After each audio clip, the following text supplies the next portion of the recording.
it's doing what they're supposed to do. Good morning. Morning. I'm David Rowe, and I am here to present a bunch of Ram trucks created. I did a spot. God made a farmer. I did that. No, I'm here to talk today about media trends, which could mean a lot of different things, but what I'm really going to focus on today is state of consumer media usage, how that's changed over the past few years, and basically what that means for us. So what I want to start with is a pie chart that looks very similar to one that I showed in my presentation last year. This is just an updated version of it that shows the average media day for the average American consumer. So not a whole lot has changed. The blue TV part still takes up more time in the day than any other medium, followed by online, which in this case is just computer-based online. And then you have AM, FM radio, mobile, which is inclusive of smartphones and tablets in this particular study.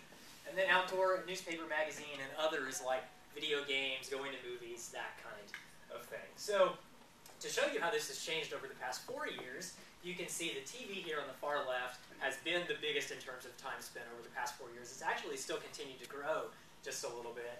Online has grown a bit more sharply, probably not too surprising. Radio has shown slight declines.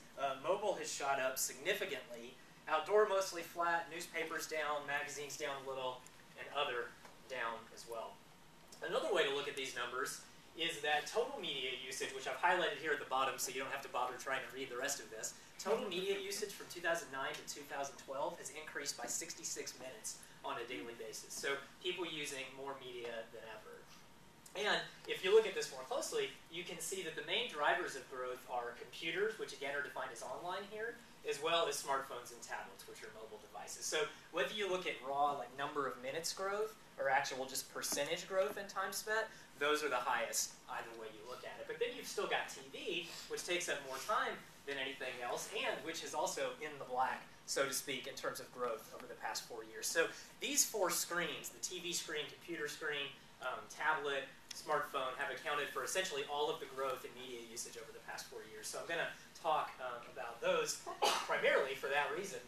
I'm also going to talk about them because all these screens are related in that they're used simultaneously. That's going to be another big subject that I touch on throughout this presentation. So, 10 or 15 years ago, computers used to look like this. They used to be bulky and immobile and hard to move around, and at the same time, TV screens were smaller than they are today, but otherwise TVs were bigger. They were deeper, they were bulkier, they were harder to move. So it used to be really hard to have a setup that had your computer screen right next to your TV screen. You could do it, it just wasn't as convenient. But then, of course, flat screen TVs and laptops came along, and looking at both at the same time became a reality. And now, obviously, with smartphones and tablets, that's kind of taken to a whole nother level. So the point I'm really trying to make here is that over time, as devices have gotten smaller and more portable, multitasking has just become an easier thing, a more convenient thing for consumers to do.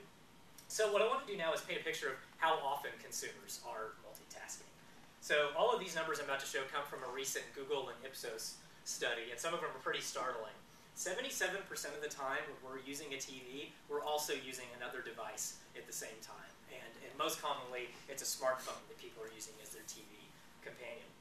Tablets, 75% of the time we're using that, we're also using another vehicle. 67% of the time we're using a PC, we're multitasking with something else. And 57% of the time we're using a smartphone, we're still flipping back and forth between another device. So smartphones are the least multitasked, but even still over half of our time with them is also kind of spent doing something else. So pretty startling when you look at all that. So obviously there's a lot of multitasking going on. We've all got one brain and two eyes trying to focus on all four of those screens and various combinations. But the problem with all of this is multitasking isn't really what it sounds like. In many cases, according to scientists and doctors, it's not really possible. Dr. John Medina, this is from his book Brain Rules, says, multitasking, when it comes to paying attention, is a myth. The brain naturally focuses on concepts sequentially, one at a time.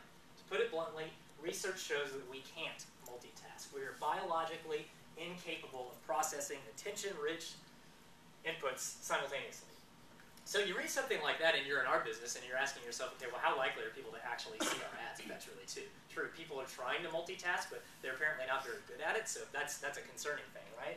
Well, some stats show that, according to one study, 81% of multi-screeners, so in this case it's people watching TV and looking at another screen simultaneously, stay in the room and don't change the channel when they're multi-screening, compared to 72% of non-multi-screeners that do the same thing. So the good news there is, if they are looking at another device, they're less likely to change the channel, turn away from the commercials, less likely to leave the room. The other good news is the second screens that they're shifting their attention to are also ad-supported. So whereas in the past there wasn't this multitasking going on, somebody may change the channel, avoid advertising altogether, and then they may leave the room also and do nothing related to advertising at all. This at least gives us another opportunity to speak to people. So that's a positive thing. So there's different types of multitasking, and one is called complementary usage. So an example of this would be if you're watching TV, you're watching a cooking show, and you're following along on an in-show companion app on your iPad. There are more and more of these that have come out now. You might be looking at the same content really, but on the iPad app, it might have more detail on the ingredients that he's cooking with. An advertiser can integrate and show people where to buy those products. So that's one way to take advantage of when people are using the different screens for the same purpose. But I think it's also important to recognize that most people use their second screen of choice to do something totally unrelated to the TV show that they're watching. So 93% of the time people are multitasking with the TV and like a PC. They're doing something totally different on that PC, completely unrelated to the TV show. 88% of the time people are multitasking with a tablet. That's a case 83% of the time with a smartphone. So I think the point with all of that is that while it might be nice to take advantage of complementary usage where it exists, it's also important to recognize that people use the screens for different reasons. And so I think for that reason, it might also be important to have a distinct strategy for each particular screen. So building on that, I'm going to now go into the screen by screen and talk about the state of the usage there and different things for us to know about. So I want to start with TV. And this is a headline that I think we've seen for a few years now. It shouldn't be too surprising, but broadcast ratings, ABC, CBS, NBC, etc., have declined over the past several years. And a lot of that viewership has simply shifted to cable. So cable viewership has gone up over the past few years. Although it is interesting to note, in 2012, there was a slight dip here in cable viewership. But to be fair, if you go back to broadcast, there was actually a slight uptick in 2012. So it probably kind of balances out on the whole. DVR penetration, always a hot topic. That continues to go up, although not as fast as it used to be increasing. So it's at nearly 45% of households now that have a DVR. That said, the flip side to that, according to Nielsen, the vast majority, about 90% or so, of TV viewing is still done on a live basis. So even though 45% of households own the DVR, only about 10% of time spent watching TV is actually time shifted. That said, though, I think there are still a few more ad-skipping type threats that loom for the TV industry, and I think one of them is a company that made some headlines in the past year called Aereo. They stream over-the-air local broadcast TV affiliates, so ABC, CBS, etc., to a screen of your choice. It could be your computer, it could be your tablet, whatever.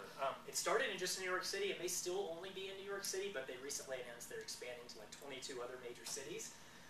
So for basically $8 a month, you get on-demand access to these broadcast channels, and they have DVR functionality built in as well. So if you're watching on a time-shifted basis, you can skip through commercials. So that's obviously a threat. The broadcasters hate this. They're all trying to sue.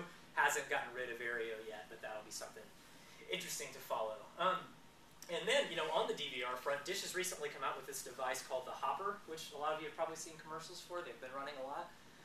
And it eliminates the need to fast forward, basically. So instead of having to press fast forward when you want to go through commercials, you just have this setting turned on and it automatically hops you over to when the programming is live. So that's clearly a threat to advertising as well. So a lot of the networks know that people are trying to avoid ads in any way they can. They want to fast forward, they want to change the channel, they want to look at another screen, whatever. So Fox has come out with this unit called the Double Box, which will show the same commercial here for AT&T in this example that they would normally show, and then there's this extra space that AT&T can have as well, and in the top right corner of the screen, the programming is still running. So they debuted this in the Cotton Bowl about a month ago, and so when commercials came on, in this case, they still showed the Oklahoma band was playing through the commercial, as if anybody could actually want to watch that. They could. So that's something networks are doing to try and help hold engagement throughout the commercial break. And then I think to further hopefully prove engagement and how much is there, facial recognition technology may help to do that. So a lot of this is already kind of built into new smart TV sets. And Nielsen wants to use it to identify particular viewers so it knows if a woman is watching, if a man is watching, just kind of a different way for them to perhaps count ratings going forward. But also, in theory, this should be able to measure emotional reactions. So able to show how people are engaging with whatever they're watching or if they're engaging with it at all. So in theory, it could tell us, okay, yeah, the TV is on, the commercials are playing, but is somebody actually reacting to that, paying attention to that, or is their head down looking at another screen? So this will be something interesting to watch. Another TV subject I want to touch on really quickly that I went into more detail on last year is cord cutting. And it does look like there is some of that that's actually going on. If you look at the last 4 years for the pay TV industry on a quarterly basis, the additions or subtractions of subscribers that they've had all combined, you can see that pretty much every quarter in like 2009, early 2010, there was growth. And then in the second quarter of 2010, there was actually a net decrease in subscriptions. Then it went back up again, but not as high as it was before. Then it went back down again and further than it was before, back up, not as high as before. So clearly this varies on a quarterly basis, and I think I even saw some headlines yesterday like Time Warner is going to report increased subscriptions for the last quarter. So there's variance, but I think the overall 4-year trend being downward is pretty clear. And I think that for this reason, there's a lot of talk of the need for a new pay TV model. That could be a sign, the cord cutting, that people aren't comfortable with what they currently have. And sure enough, 18.7% of subscribers say they're unsatisfied with their provider. And the main reason they cite is just the cost of it, just increasing fees. It's not necessarily they don't like the content, they want to get the content somewhere else. It's really dang expensive. And I think the reason a lot of people are frustrated with that is most people watch between 4 and 8 channels on a regular basis. And that's it. But I think, as most of us probably know, you typically have to pay for hundreds of channels. You don't really have a choice. They're all bundled together. So I think that's a frustrating point for a lot of people. So there's a lot of new companies that think they have a solution to this and that want to enter the pay TV space. Intel is one that's been talking about doing this for a while. And one thing they want to do in theory is offer individual channel subscriptions. So like I could say, I want ESPN, Bravo, Comedy Central, and Food Network, and that's it. And in theory, that would be cheaper. So that's one thing that they want to do if that actually comes to fruition is another story. Apple has been rumored for years and is still rumored to be coming out with their own TV set. And one thing they've talked with the cable companies about doing is subsidizing the purchase of that TV set with a paid channel subscription. So similar to for any of us who have iPhones, you may have paid $200 for that iPhone, which really cost like $600. You got it for cheaper because you're paying AT&T $100 a month for the service. So they would, in theory, do something similar here. Your subscription cost with whoever your provider is may not go down, but you may get this new cool fancy TV set for cheaper than you otherwise would. So that's a new model that's being thrown about. And then there's also talk of just distributing the content in a different way through the internet. Dish has talked with a few different providers about this, and also about just a stripped down channel bundle. So that hot topic seems to be smaller bundles of content so people don't have to pay for stuff that they don't want. So they've talked with Viacom and Scripps about this, and the way they've talked about distributing it is through a Roku box, so an over-the-top box that can connect to the internet. So talk of internet distribution of TV.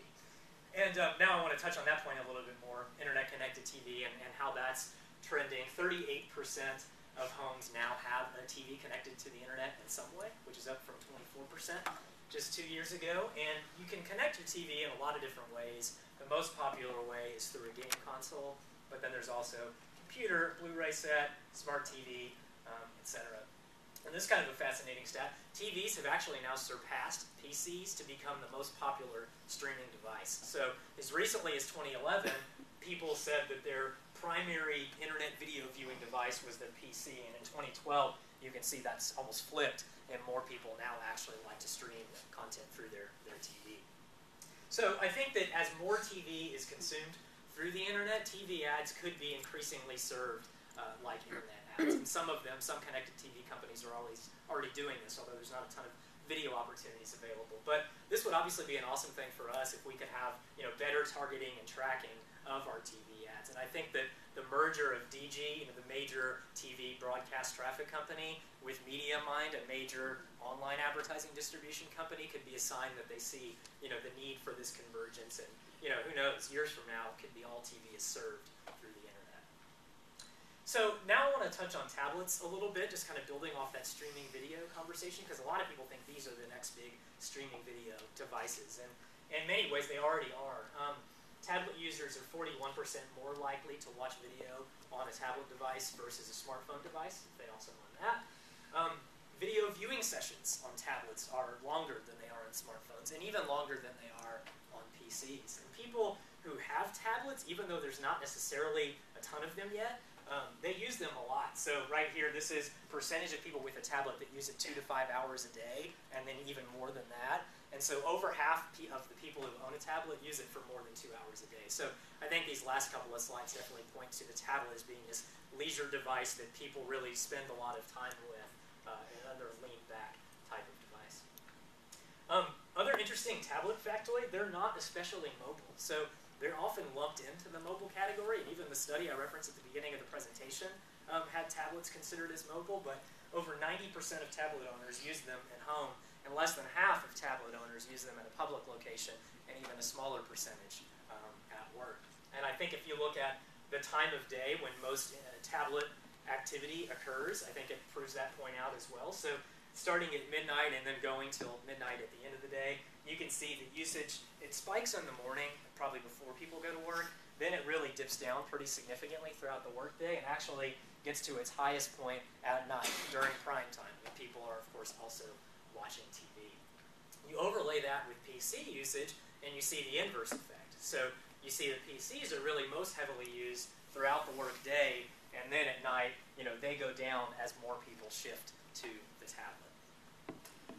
And tablets do appear to be replacing PCs in a lot of ways, just as at different times of day. But if you look at sales figures and projections going forward, the red part of this is the share of total sales between PCs and tablets that's devoted to PCs. So in 2011 and 2012, those still sold more. It's projected in 2013, actually more tablets will sell than PCs. So it's a pretty big milestone for tablets, for sure.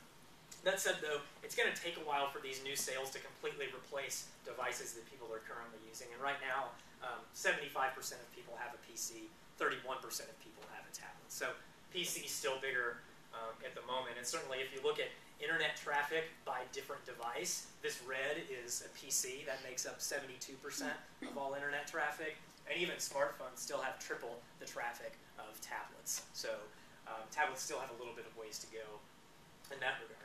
And to get deeper into smartphones, more people have them. 45% of people have a smartphone compared to 31% of people that have a tablet. So that's obviously a big reason why there's more time spent and more traffic coming through smartphones.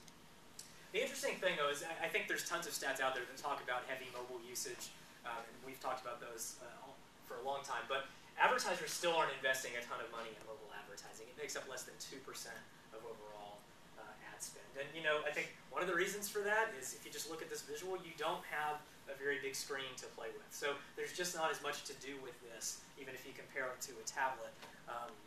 Not quite as much to do in that space. A lot of people think that what's called native advertising, particularly in the social space, is going to be kind of the savior for mobile advertising. So social networking is especially popular on phones, and I'm going to show you some more stats on that in a minute. But what I'm talking about here is just if you're in your Facebook news feed and you see that your friend liked a brand page and it'll show up as sponsored, we've bought these for many of our clients. I'm sure a lot of you are familiar that way too. Or it could be on Twitter, looks like a normal tweet, but it says that it's promoted. But otherwise, they're ads that they look and appear native to their environment. So it's just kind of like advertorial or even product placement, things that have been going on in other media for a while. So we've definitely started to see a lot more of this, and they continue to, just due to the popularity of social networking. And now I want to touch on that more here and just kind of show you the comparison of time spent with different activities on smartphones versus tablets. And there's a few interesting things in here. I think you see with both of them in blue, games are very popular, but they're especially popular on tablets. And entertainment, watching video, that kind of thing, also especially popular on tablets. On phones, you have more time spent with utilities, so that could be maps, checking the weather, notes, email, just kind of basic, quick stuff like that. And then also a very good amount of time spent with social networking, and more so than on tablets. A few other stats about social networks and mobile in particular. Facebook's number of mobile users actually surpassed their number of PC users in the fourth quarter for the first time ever. So that was a pretty big milestone. And their average mobile user spends about 7 hours per month just via the mobile device. So pretty staggering. And if you look at Twitter, you see something similar. The average user spends about 2 hours a month on the mobile application compared to just about 20.4 minutes a month on the regular site that you might access through a PC. So definitely very mobile-based activities. Another thing about social networks is photos are especially popular. 70% of all social network activity actually revolves around photos, which is a huge, huge number. And sure enough, Facebook posts that include photos increase engagement by 120%. So people are obviously receptive to them in that space. And going beyond social networking for a minute, I want to tie photos and phones together. 44% of people say their phone has replaced their digital camera entirely. And if you look at sales of the two different devices over the past decade, it definitely backs that up. You can see here in red, camera sales were still trending up until about 2007. And as smartphone sales went up, they intersected in 2008. Smartphones took off, and ever since, camera sales have been declining. So the combination of everything I just talked about, phones, photos, social networking, the convergence of all of that, the best example is Instagram. It is a social network that is exclusively photos and is more or less exclusively mobile still at this point. And, whoever thought of combining those things was very smart, because Instagram has grown just in a span of 2 years to almost 100 million total users. So extremely popular. And now, there could be an Instagram for video. We talked about this a couple of weeks ago in Ice-T, but Twitter just released this video sharing app called Vine that instead of limiting you to 140 characters of text, limits you to 6 seconds of video. So instead of my dinner looking like this on Instagram, yes, I get made fun of a lot for posting food pictures, it can look like this. I can show you the appetizer. Then I can show you the booze, and it can even move around. And then the entree. So I'm not the best videographer, but you get So I think the point I want to make with this is there appears to be big demand on the part of consumers for quick imagery. There could be static images on Instagram, and I think their growth is proof of that. We'll see how big Vine becomes. Who knows if it'll take off, but obviously what they're trying to do there is appeal again to that need for quick images. So it may not be long-form video, but quick images, static or dynamic. If we're trying to figure out how to crack the code on advertising on phones, and probably one clue is just to look at what consumers are doing on their phones, and a lot of that is visual in nature. So now I want to quickly summarize each of the screens that I just went over and kind of have 3 major takeaways from this for each of them, and so we can try and compare them all. TVs, they're the most commonly multitasked, as we showed, but I think to be fair, there's also more time spent with TVs than with any of the other screens, and that's still important to note. And TVs, quite honestly, also have the biggest screen to play with, and that's definitely appealing for creative purposes. PCs have greater ownership still than tablets and smartphones, so in terms of scale and reach, PCs can still offer that more than some of those emerging devices can. There's also a larger screen to work with than tablets and smartphones, but it's also, PC is becoming an increasingly workplace-heavy device. So I think when thinking about how to speak to somebody through a PC, that's something that we need to keep in mind. And then you have tablets, which are stealing share from PCs, both in terms of sales, but also just in terms of entertainment and leisure-based activities, the types of things that people do at home for fun. Tablets are kind of stealing away those activities. And there's still a fairly decent sized screen to play with, at least compared to smartphones, which of course have the smallest screen, but they're also the least likely to be multitasked. So when people are using a smartphone, they appear to be pretty engaged with it, at least more so than other devices. So that in itself, I think, presents some good opportunities for us for sure. And smartphones are, as we showed, especially social, and I think that makes sense because the point of a phone is to talk to somebody, whether you're calling them, texting them, whatever. So it makes sense that social networks would be popular on them. And also very task-oriented. So people are just doing quick things and interested in quick information on smartphones as compared to other more leisure-based devices. Finally, though, I think we can't forget that non-screens still account for like 24% of the average day's activity, and that's still a pretty big number collectively. And one of those non-screens is radio, which certainly has been, AM FM has been competing with online streaming audio. And this will show you over the past decade just the growth of streaming audio, and now We're at almost 30% of people that listen to streaming audio on a weekly basis, so definitely achieving some critical mass. But what's interesting is that if you look at all online radio listeners, only 13% of them listen to online radio exclusively in the last week, and still 87% of them also listen to some AM/FM radio. So the two still work together. AM/FM is not necessarily going away at the expense of streaming. And then within magazines, sure, many people are turning to digital, but print still dominates. If you look at the 6 major publishing companies, Time Inc., Hearst, and so on, in blue here you've got the percentage of their readers that are print only, and that's still the majority for all of them. There's about 10% or so, give or take a few percentage points for each of them that are now digital only, and then certainly in green there's people doing a combination of the two. Newspapers, though, big problems. This will show you the advertising revenue for the entire industry dating back to 1950, and this is not inflation adjusted. If it were, it would look even worse. So you can see that newspaper ad spending peaked in like the early to mid 2000s, and ever since then has just completely fallen off a cliff. And then even when you add online advertising revenue to that, that's the red part, you can see that's barely helped. So unless the newspaper companies figure out how to monetize the online eyeballs, they may not be around, and we may just be getting our news through different sources going forward, which of course a lot of us are already doing that. And then there's outdoor. Outdoor is really the only mass medium that hasn't really been impacted by the internet. So if you think about it, you can get TV content online, you can get magazine content online, newspaper content, radio, you can get all those things online. You can't exactly consume a billboard online. There's no way to do that. And so I think that that's one reason outdoor time spent, which is really just time spent in a car, hasn't really been upended by the internet yet in any significant way. But thinking way towards the future, driverless cars. I wonder if that could change that. I don't know how many of you have followed this, but Google has tested a lot of driverless cars. They're taking the lead here, and they've tested them very successfully. And surely it's going to be a while until they're widespread, if they ever are. But I mean, the idea is the car can do everything. So you can see in this example, the guy's not even sitting in the passenger seat. And he's not really doing anything else here, but he could be. You know, you can imagine that as these become more prevalent, they become legal, as people become comfortable driving in them, that guy could be, you know, looking at his iPad, looking at his phone, whatever, and less likely to look at a billboard. So maybe that's how the outdoor space is eventually affected by the internet. We'll see.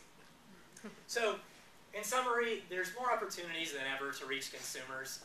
People are spending more time with media than ever. That grows every single year, and that in itself is a very good thing for us. But you know, there are just a ton of all kinds of fun, distracting devices to feed short attention spans, and that's a challenge that we have to deal with. And if you think it's bad now, wait until glass, according to Brent Erdman in his presentation a few months ago, becomes the 5th screen, so to speak. So the idea that you can transfer content around to your bathroom mirror.